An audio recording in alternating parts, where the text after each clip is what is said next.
안녕하세요, 블랙사입니다. 미국의 3대 지수가 크게 반등을 하면서 약세장에서 빠르게 탈출하는 모습을 보였습니다.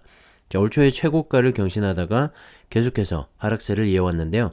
팬데믹 이후 첫 번째 이 금리 인상과 러시아의 우크라이나 침공으로 인해서 미국의 3대 지수를 비롯한 글로벌 증시 전체가 생각보다 깊고 긴 조정을 이어왔었죠.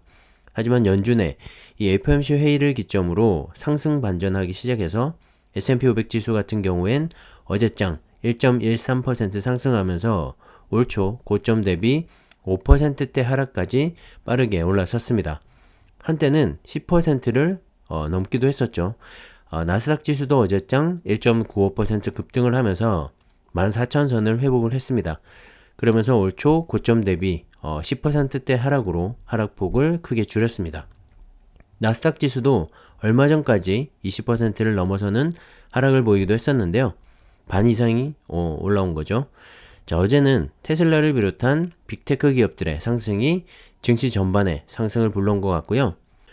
특히 나이키의 호실 쪽도 시장의 우려를 잠재우면서 증시 상승에 힘을 보탠 것 같습니다. 특히 러시아 사태로 인해서 원자재 가격이 급등을 보이면서 또 한 차례 위기를 겪기도 했습니다. 자, 미친 듯이 치솟았던 니켈 가격도 어느새 다시 제자리로 돌아왔습니다. 폭등했던 니켈 가격이 3거래일 연속 가격 하한선까지 폭락을 한 건데요. 러시아의 이 우크라이나 침공으로 니켈 공급의 안정성에 대한 우려가 커졌었고, 그 때문에 니켈 가격이 폭등을 했었죠. 세계 3대 니켈 생산국인 러시아의 공급 불안정으로 인해서 발생된 그런 해프닝이라고 봐야 할까요? 그런 폭등이었는데 다시 제자리를 찾은 거죠. 자, 과도한 우려였고 혹은 이 틈을 타서 공매도를 통한 차익 실현을 위한 헤지펀드들의 큰 그림이었을지도 모릅니다. 어쨌든 니켈 가격은 다시 정상으로 돌아왔고 급등을 보였던 다른 원자재들도 어느 정도 안정세를 찾아가는 모습입니다. 다행이라고 생각을 하고요.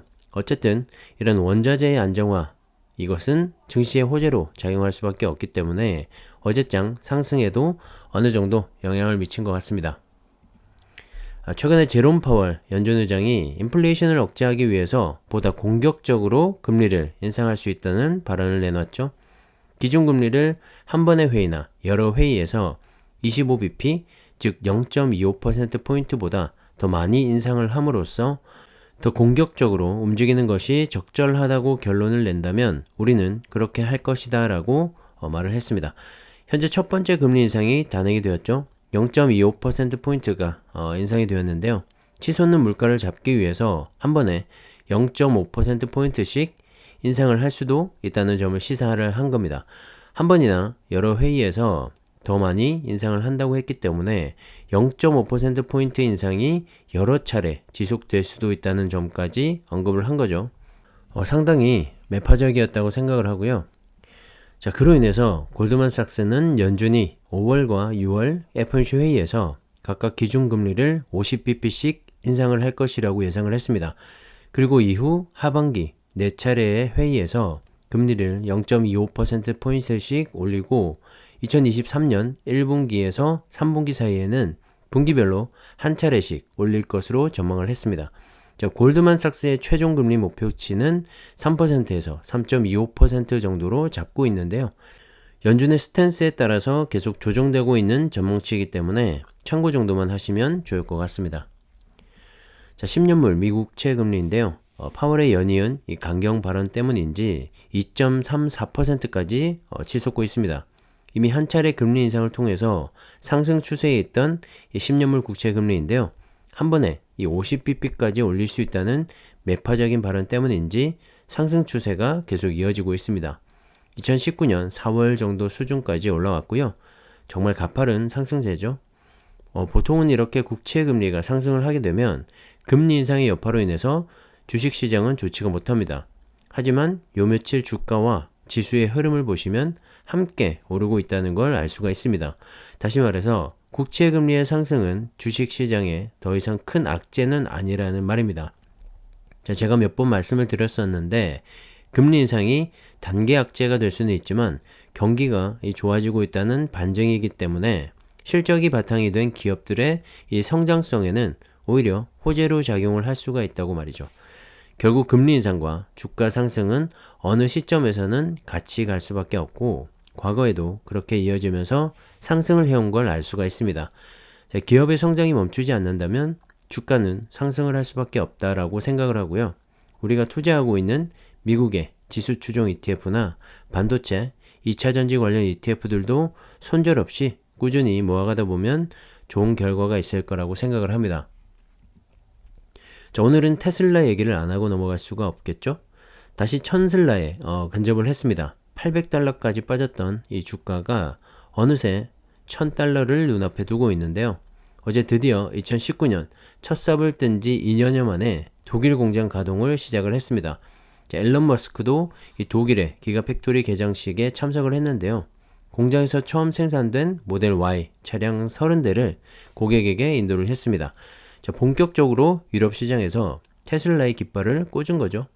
현재 환경부 승인 불허로 인해서 여러 가지 우여곡절을 겪기도 했지만 드디어 유럽의 자동차 심장에 깃발을 꽂은 겁니다. 연간 최대 50만 대를 생산 목표로 하고 있고요. 독일 기가팩토리가 본격 가동이 되면서 유럽 현지에서도 생산 기지를 갖추게 된 거죠. 앞으로 관세나 물류 비용 등이 크게 줄어들 것으로 보여서 가격 경쟁력도 더 올라갈 것으로 기대를 합니다. 역시 어제 주가는 7.91%까지 폭등을 했죠. 993.98달러까지 정말 단숨에 올라섰는데요. 전기차 시장의 대장주이자 앞으로 테슬라가 그려나갈 이 미래 모빌리티가 저는 개인적으로 너무 기대가 되고 개별 종목으로 투자를 해도 좋을 것 같다는 생각입니다. 관심 있으신 분들은 참고하시면 좋을 것 같고요. 자, 최근에 여러 가지 원자재 가격의 상승으로 인해서 테슬라의 전기차 가격을 계속 올리고 있죠. 너무하다 싶을 정도로 한 달에 2번을 올리기도 하고 작년과 비교했을 때 국내 기준으로는 같은 모델 같은 사양이 1,500만원 정도 인상이 됐습니다. 정말 적지 않은 금액인데요. 그럼에도 불구하고 대기 수요는 계속 늘어나고 있기 때문에 앞으로 테슬라의 매출액과 영업이익은 더 늘어나지 않을까 생각을 합니다. 특히 독일의 기가팩토리까지 가세를 하게 되면 연간 생산 캐파가 크게 늘어나게 되겠죠. 반도체 이슈로 인해서 생산량에는 한계가 있겠지만 그래도 다른 완성차 업체들과 비교했을 때 이 전기차 기업으로서 규모의 경제에 한 발짝 더 다가서고 있지 않나 생각을 합니다. 다른 경쟁 업체들이 따라오면 한 발짝 더 멀어지는 그런 모습을 보여주고 있는데요. 이런 경쟁력을 바탕으로 로봇과 항공 모빌리티까지 기대를 해볼 수가 있어서 더욱더 매력적이라고 생각을 합니다. 자, 특히 테슬라가 2020년에 공개한 중대형 원통형 배터리인 4680 배터리의 양산을 앞두고 있죠. 대량 생산에 성공하게 되면 전기차 배터리의 생산성과 원가 경쟁력까지 크게 개선을 할 수가 있기 때문에 한 단계 더 올라설 수 있는 계기가 될 것 같고요. 자, 그렇게 되면 테슬라는 전기차 업체를 넘어서서 AI 에너지 기업으로까지 확장을 할 수 있지 않을까 생각을 합니다. 주가가 높다면 높을 수도 있는데요. 이런 테슬라의 성장성을 생각해 본다면 과연 높은 가격일까라는 생각도 듭니다. 더욱이 테슬라 같은 경우엔 실적까지 동반을 하고 있기 때문에 다른 신생 전기차 기업들에 비해서 안정적으로 투자를 할 수가 있을 것 같고요. 이미 전기차 업계 1위에 올라선 테슬라이기 때문에 이 자리는 쉽게 바뀌지 않을 거라고 생각을 합니다. 자, 미래는 이미 바뀌고 있죠.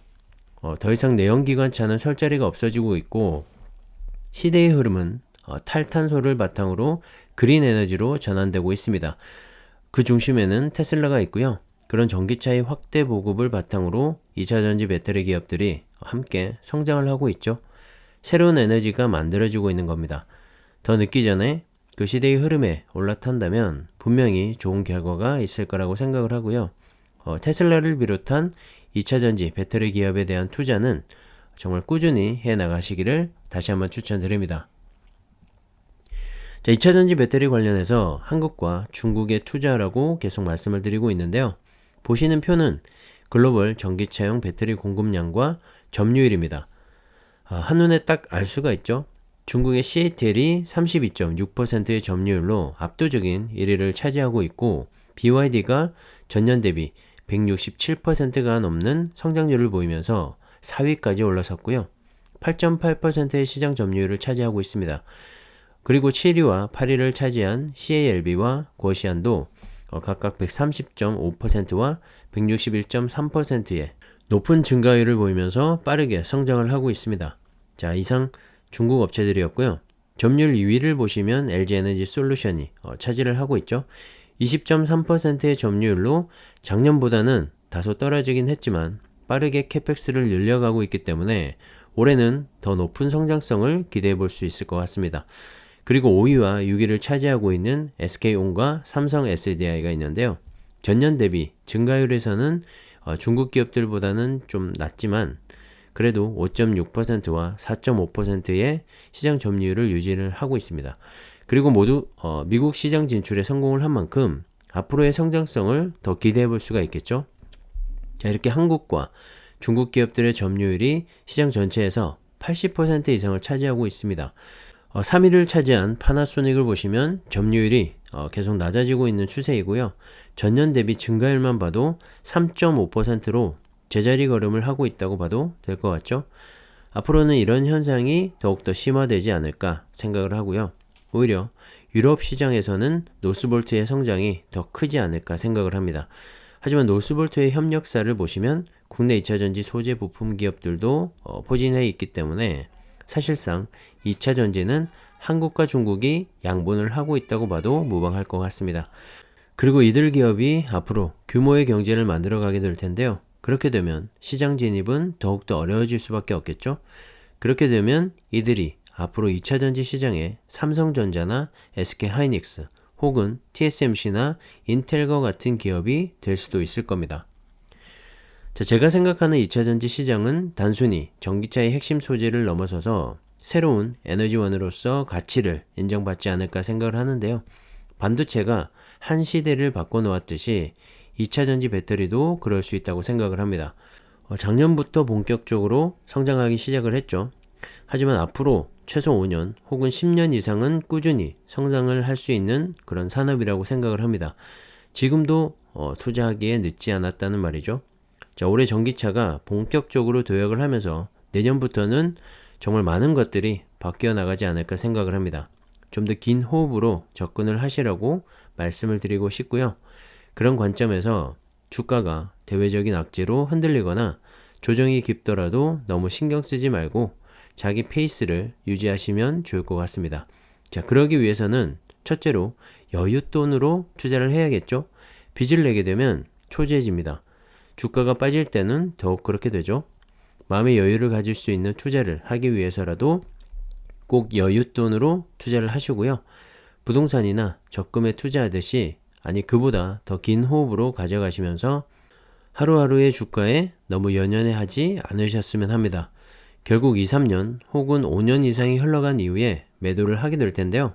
그때 가서 생각해보면 지금 주가는 정말 아무것도 아니기 때문이죠. 자, 제 영상이 여러분의 투자 생활에 도움이 되었으면 하고요. 같이 응원하면서 힘이 되었으면 좋겠습니다. 자, 오늘은 여기까지 하겠습니다. 감사합니다.